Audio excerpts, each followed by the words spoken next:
চতুর্থ শ্রেণীতে যুক্ত হচ্ছে নতুন দুটি বিষয়। শেখানো হবে শিল্প, সংস্কৃতি ও ক্রীড়া। শিক্ষার্থীদের বোঝা বাড়বে বলছেন বিশেষজ্ঞরা। থামছে না সীমান্তে উত্তেজনা। চাঁপাইনবাবগঞ্জ সীমান্তে আবারও এক নারীকে পুষিনের চেষ্টা, বিজিবির প্রতিবাদ।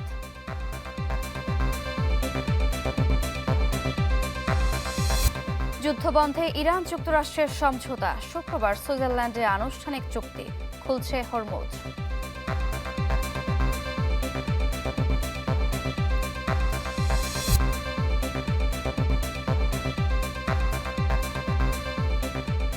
আমন্ত্রণ চ্যানেল 24-এর সকাল 10টার খবরে শুনছিলেন সিলন ফ্যামিলি ব্লেন্ডের সংবাদ শিরোনাম। আপনাদের সাথে আছি আমি সারিকা তাবাসসুম। বিশ্বকাপ মিশন শুরুর অপেক্ষায় ডিফেন্ডিং চ্যাম্পিয়ন আর্জেন্টিনা। আগের আসরে প্রথম ম্যাচ হেরেও বিশ্বকাপ জেতার লিওনেল স্কালোনি আলজেরিয়া ম্যাচকেই সব বলতে নারাজ। আর্জেন্টাইনদের জন্য সুখবর, গোলবারের নিচে ফিরছেন এমিলিয়ানো মার্তিনেজ। কানসাস সিটি স্টেডিয়ামে বুধবার সকাল 7টায় আলজেরিয়ার মুখোমুখি হবে লিওনেল মেসিরা। যুক্তরাষ্ট্র থেকে রেজাউনুজ্জামানের রিপোর্ট। এই বিশ্বকাপ দক্ষিণ আমেরিকার না। প্রথম ম্যাচে 4 দেশের 2টি হেরেছে, 2টি করেছে ড্র। পঞ্চম দেশ হিসেবে অভিযান শুরুর অপেক্ষায় আর্জেন্টিনা, যাদের আবার আগের আসরের প্রথম ম্যাচ হেরে বিশ্বকাপ জেতার রেকর্ড আছে। তাই সৌদি আরব অভিজ্ঞতা থেকে আলজেরিয়া ম্যাচকেই সব বলতে নারাজ কোচ লিওনেল স্কালোনি। আমাদের আগের বিশ্বকাপের অভিজ্ঞতা সবার জানা, সুতরাং প্রথম ম্যাচ খুব জটিল কিছু নয়, সেখানেই সব শেষ হয়ে যাবে না, তবে অবশ্যই গুরুত্বপূর্ণ। এক ফ্রেমে পুরো আর্জেন্টিনা দল, যার জন্য গত 2 সপ্তাহ অপেক্ষা করতে হয়েছে কোচকে। গোলবার সামলাবেন পরীক্ষিত এমিলিয়ানো মার্তিনেজ। একমাত্র তাগলিয়াফিকোকেই পাওয়া যাবে না, সেটা সত্য। দলের ইনজুরি সংখ্যা কেটে গেছে, অন্ধকার কাটিয়ে আলোর পথে আলবি সেলেস্তে। তাই তো 4 বছরের ব্যবধানে সাহসী কোচ, তবে সতর্ক আলজেরিয়াকে নিয়ে। 48 দেশের বিশ্বকাপে ছোট দলগুলো চমকে দিচ্ছে প্রতিপক্ষকে। আফ্রিকার দেশটিও সেই চমক দেখাতে চায়। স্পেনের কি অবস্থা হয়েছে আমরা তা দেখেছি। ফুটবলে ছোট আর সহজ প্রতিপক্ষ বলে কিছু নেই। আলজেরিয়াকে নিয়েও চিন্তার কারণ আছে, কেননা তাদের দারুণ কিছু ফুটবলার আছে। আমাদের প্ল্যান এ আছে, প্ল্যান বিও আছে। আর্জেন্টিনার প্রতি আছে সম্মান, তবে এখানে আমরা শুধু সংখ্যা বাড়াতে আসিনি। সংখ্যাটা লিওনেল মেসির জন্য। 200তম ম্যাচ খেলার ল্যান্ডমার্কের সামনে দাঁড়িয়ে সুপারস্টার। অনুশীলনে অবশ্য নির্ভার। টানা দ্বিতীয় বিশ্বকাপ জয়ের মিশনে এবারও দলের অধিনায়ক তিনি। এর আগে ইতালি আর ব্রাজিলেরই আছে কেবল টানা 2বার বিশ্ব জয়ের অভিজ্ঞতা। রিয়াদ মাহরেজ আলজেরিয়ার সবচেয়ে বড় তারকা। প্রস্তুতি ম্যাচে নেদারল্যান্ডসকে হারিয়েছে তারা। কোচ পেতকোভিচের অধীনে অদম্য, 28 ম্যাচের 21টিতেই জিতেছে। তবে আর্জেন্টিনার সঙ্গে অভিজ্ঞতা মাত্র 1 ম্যাচের। 2007 সালের সেই লড়াই 4-3 গোলে জিতেছিল Albi Celeste. Rezwanuzzaman, channel 24, Kansas, যুক্তরাষ্ট্র। শুধু বাংলা, ইংরেজি বা গণিত নয়, আগামী বছর থেকে চতুর্থ শ্রেণীর শিক্ষার্থীদের জন্য শিল্প, সংস্কৃতি এবং ক্রীড়া নামে 2টি নতুন বই চালুর পরিকল্পনা সরকারের। প্রাথমিক ও গণশিক্ষা প্রতিমন্ত্রী চ্যানেল 24-কে জানান, শিশুদের বহুমাত্রিক দক্ষতা গড়ে তুলতেই এই উদ্যোগ। তবে শিক্ষাবিদদের মতে মৌলিক বিষয়গুলোকে দক্ষতা বৃদ্ধিতে গুরুত্ব দিলে লাভবান হবে শিক্ষার্থীরা। আবির হোসেনের রিপোর্ট, ক্যামেরা ছিলেন আমানুল্লাহ আমান। চতুর্থ শ্রেণীতে বর্তমানে পড়ানো হয় 6টি বিষয়: বাংলা, ইংরেজি, গণিত, বাংলাদেশ ও বিশ্ব পরিচয়, প্রাথমিক বিজ্ঞান, ইসলাম ও নৈতিক শিক্ষা। এর সাথে আগামী বছর থেকে আরও 2টি বিষয় যুক্ত করতে চায় সরকার। একটি হলো শিল্প সংস্কৃতি, অন্যটি ক্রীড়া, যেখানে গুরুত্ব পাবে সঙ্গীত, নাট্যকলা এবং চারুকলার মতো বিষয়। পাঠ্যপুস্তকেও আসলে কোনো পরীক্ষা থাকবে না, আগের মতোই থাকবে, সামষ্টিক মূল্যায়ন হবে, ধারাবাহিক মূল্যায়ন হবে। জাতীয় শিক্ষাক্রম ও পাঠ্যপুস্তক বোর্ড এনসিটিবি বলছে, চতুর্থ শ্রেণীতে নতুন 2টি বইয়ের পৃষ্ঠা সংখ্যা হতে পারে 80 থেকে 100, যাতে ব্যয় হবে জনপ্রতি 50 টাকা। সব মিলিয়ে চতুর্থ শ্রেণীর প্রায় 44 লাখ ছাত্রছাত্রীর জন্য আলাদা ব্যয় হতে পারে প্রায় 22 কোটি টাকা। বইয়ের ছবিগুলো যাতে স্পষ্ট হয়, এই জন্য আমরা সাধারণত স্পেসিফিকেশনগুলো হাই স্পেসিফিকেশন দিই মাধ্যমিকের তুলনায়। সেই হিসাবে প্রাথমিকের বইগুলো তুলনামূলকভাবে মাধ্যমিকের চেয়ে ইউনিট প্রতি কষ্ট একটু বেশি পড়ে। প্রাথমিক ও গণশিক্ষা প্রতিমন্ত্রী বলছেন, শিক্ষার্থীদের বৈশ্বিক নাগরিক ও দক্ষ হিসেবে গড়ে তুলতেই প্রাথমিকে নতুন দুটি বিষয় পড়ানো হবে। স্পোর্টস এবং কালচার দুটোই ওই creative, team building, good citizen এগুলো তৈরি করে। 27-এ আমরা একটা ইন্ট্রোডাকশন দিচ্ছি, এটা কিছু দূর আমরা পাইলট হিসেবেও ব্যবহার করব, যেন এগুলোর রেজাল্টসের ভিত্তিতে বড়ভাবে আমরা যেভাবে অ্যাকচুয়াল কারিকুলামটা সাজাতে চাই 28-এর জন্য সেভাবে আমরা কাজ করব। তবে শিক্ষাবিদদের মতে চতুর্থ শ্রেণীতে 6টি বিষয়ের সাথে আরও 2টি বিষয় যোগ করলে বোঝা পারবে শিক্ষার্থীদের। আংশিকভাবে যে বিষয়গুলো পরিবর্তন হচ্ছে তাতে আমাদের প্রাথমিক ও মাধ্যমিক শিক্ষার গুণগত মানের কোনো পরিবর্তন হবে না। এর চেয়ে বরং যে বিষয়গুলো প্রচলিত আছে সেখানেই কিন্তু আমাদের অনেক প্রয়োজন আছে এবং সেখানেই কিন্তু আমাদের দক্ষতার অনেক ঘাটতি রয়েছে। আর এটা করছেন তাড়াহুড়া করে, সেটা আমি মনে করি জাতির শিক্ষা ব্যবস্থার জন্য আরেকটা বোঝা হিসেবে দাঁড়াবে। কেবল চতুর্থ শ্রেণী নয়, 2027 সাল থেকে 6ষ্ঠ শ্রেণীতে নতুন 2টি বইয়ের চালুর সিদ্ধান্ত নিয়েছে শিক্ষা মন্ত্রণালয়। একটি কারিগরি ও বৃত্তিমূলক শিক্ষা, অন্যটি লার্নিং উইথ হ্যাপিনেস।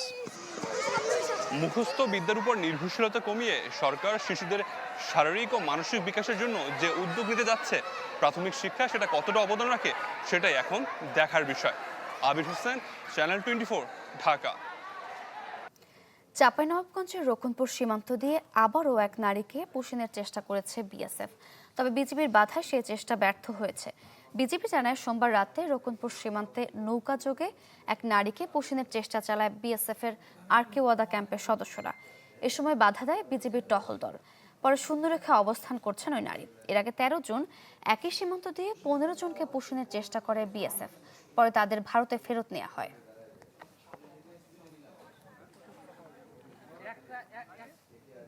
সীমান্ত পরিস্থিতির আরও খবর জানবো, যশোর থেকে যুক্ত হচ্ছেন সহকর্মী তৌহিদুর রহমান। তৌহিদ, চাঁপাইনবাবগঞ্জের কথা বলছিলাম, যশোর সীমান্তে নতুন করে পুষিনের চেষ্টা করা হয়েছে কিনা, বিজিবি কি বলছে, জানাবেন সেখানকার অবস্থা।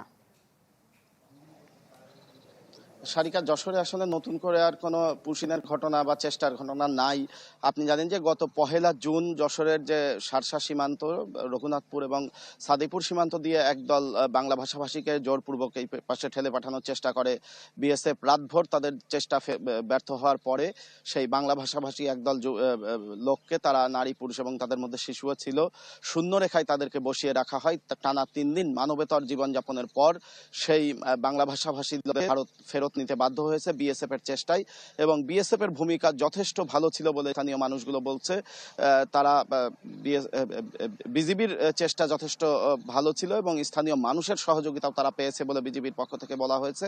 এরপর থেকে নতুন কোনো ঘটনা ঘটেনি, তবে আশেপাশের বিভিন্ন সীমান্তে যেভাবে নতুন করে আবার ঠেলে পাঠানোর বা চেষ্টা করছে বিএসএফ, সেটা নিয়ে উদ্বেগ এবং উৎকণ্ঠা কিন্তু সীমান্তের মানুষের মধ্যে রয়েই গেছে। সীমান্তের মানুষের সাথে কথা বলে আমরা যেটা জেনেছি, তারা চান যদি সত্যিকার অর্থে বাংলাদেশের কোনো মানুষ এখানে থেকে থাকেন, 2 দেশের আলাপ আলোচনার মধ্য দিয়ে আইনি প্রক্রিয়ায়, যে আন্তর্জাতিক আইন আছে সেই আইনি প্রক্রিয়ায় পাঠানো হোক। যেভাবে চেষ্টা করা হচ্ছে, এই চেষ্টার মধ্যেই এক ধরনের সন্দেহ এবং এক ধরনের ভীতিকর পরিস্থিতি কিন্তু সীমান্তে তৈরি হচ্ছে এবং এর প্রভাব কিন্তু সীমান্ত জীবনযাপনের উপরে পড়ছে। কৃষিকাজ সহ বিভিন্ন কাজে যারা সীমান্ত লাগোয়া ভূমিতে কাজ করেন, তারাও কাজ করছেন আতঙ্কের মধ্য দিয়ে। যদিও বিজিবির পক্ষ থেকে বলা হচ্ছে তারা সজাগ রয়েছেন এবং সর্বদা তারা খোঁজ খবর রাখছেন যেন কোনো অঘটন না ঘটে, এবং তারা বলছেন যে কোনো মূল্যে বিএসএফ বা ভারতের এই জাতীয় অনৈতিক চেষ্টা তারা প্রতিহত করতে প্রস্তুত রয়েছেন। কোনোভাবেই তারা বিএসএফ এর এই জাতীয় অনৈতিক চেষ্টাকে সফল হতে দিবেন না। সারিকা, তৌহিদ, ধন্যবাদ আপনাকে। সীমান্ত পরিস্থিতির খবর জানছিলাম।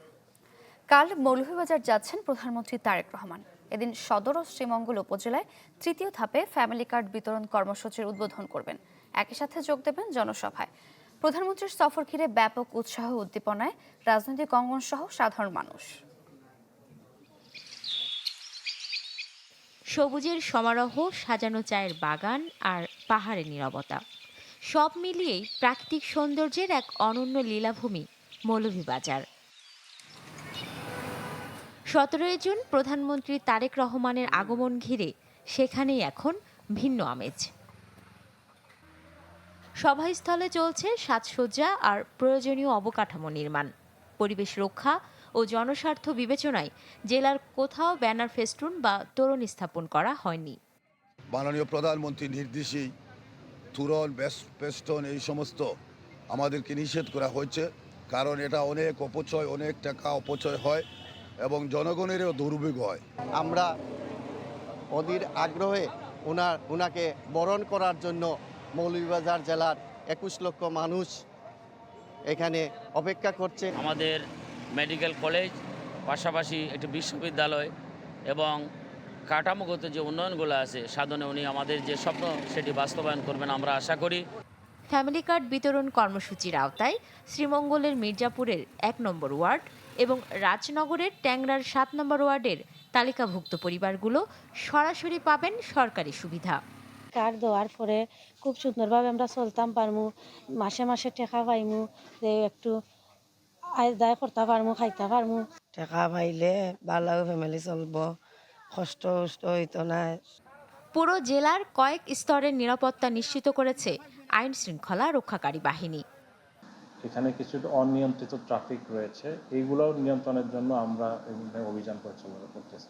আশা করি সার্বিক যে এখন পরিস্থিতি এটা যদি চলমান থাকে তাহলে মাননীয় প্রধানমন্ত্রীর আগমন উপলক্ষে কোনোরকম সমস্যার সম্মুখীন হবে।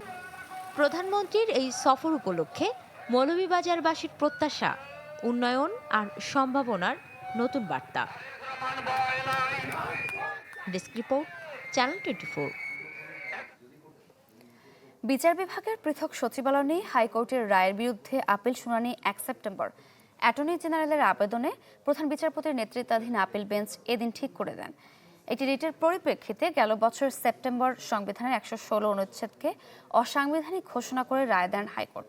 নির্দেশ দেন 3 মাসের মধ্যে পৃথক সুপ্রিম কোর্ট সচিবালয় প্রতিষ্ঠার।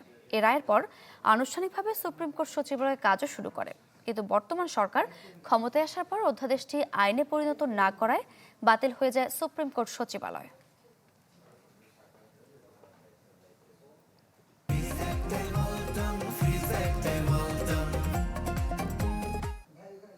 হবিগঞ্জে পূর্ব বিরোধের জেরে 2 গ্রামবাসীর সংঘর্ষে প্রাণ গেল একজনের, আহত হয়েছে অন্তত 20 জন।